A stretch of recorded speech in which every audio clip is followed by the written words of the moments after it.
Salut à tous et bienvenue pour ce premier numéro du supplément Techno. Le supplément Techno, c'est désormais chaque matin du lundi au vendredi à 7 h votre rendez-vous en vidéo avec l'actualité des nouvelles technologies que vous retrouvez sur l'actu-techno.tv ainsi que sur notre chaîne YouTube. Pour ce premier numéro, on va parler de Motorola qui était la semaine dernière à l'IFA et la firme, encore filiale de Google, n'est pas venue les mains vides et pour cause, elle avait dans ses cartons 2 smartphones et une montre connectée.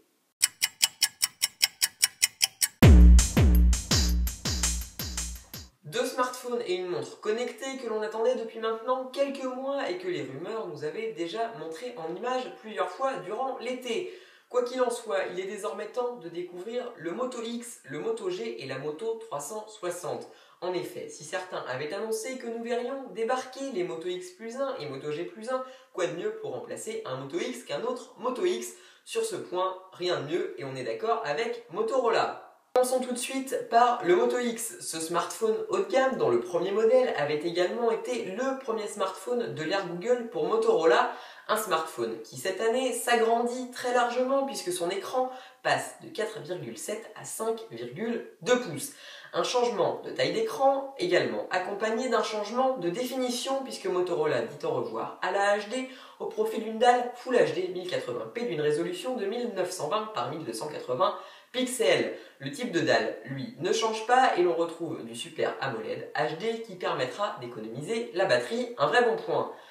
Pour le reste, on retrouve un processeur Qualcomm Snapdragon 801 et 2 Go de RAM qui ont tous deux pour mission de faire tourner Android 4.4.4 KitKat, la dernière version de l'OS de Google, et ses applications de manière fluide. Sur ce point, rassurez-vous, il ne devrait pas y avoir trop de problèmes. On a ici la puce la plus puissante du marché. À l'arrière, on note également l'arrivée d'un capteur photo de 13 mégapixels contre 8 sur la première version et l'on apprécie également de pouvoir enfin retirer la coque arrière pour la changer.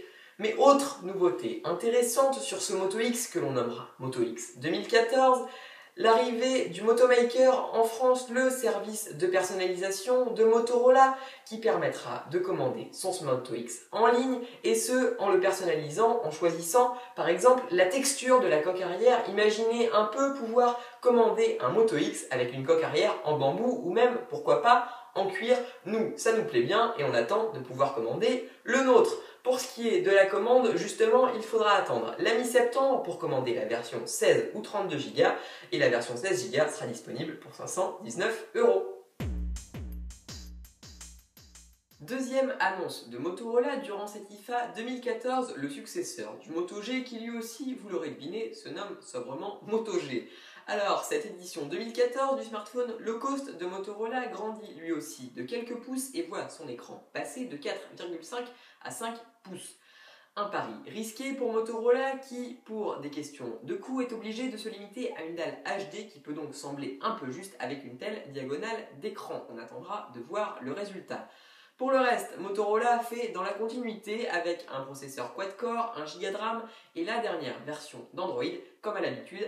Pas de surcouche et des mises à jour qui devraient arriver rapidement. On pense notamment à Android L, la prochaine mise à jour majeure de l'OS de Google qui devrait être assurée dans les mois à venir par Motorola.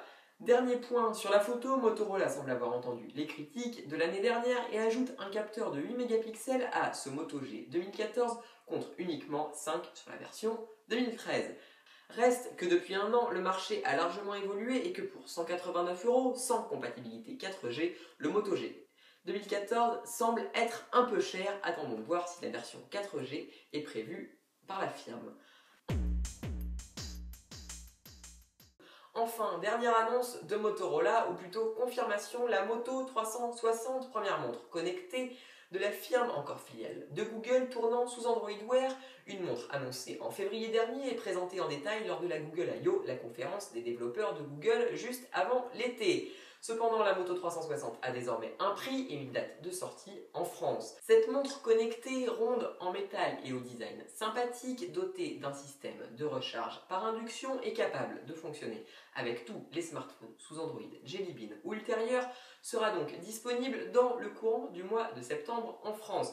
Côté prix, c'est une bonne surprise puisque si Motorola nous avait fait craindre un prix très élevé pour cette superbe montre, elle sera finalement commercialisée pour moins de 250 €, 249 pour être précis, à peine 50 € de plus que les deux premiers modèles sous Android Wear lancés avant l'été, la Samsung Gear Live et la LG G-Watch.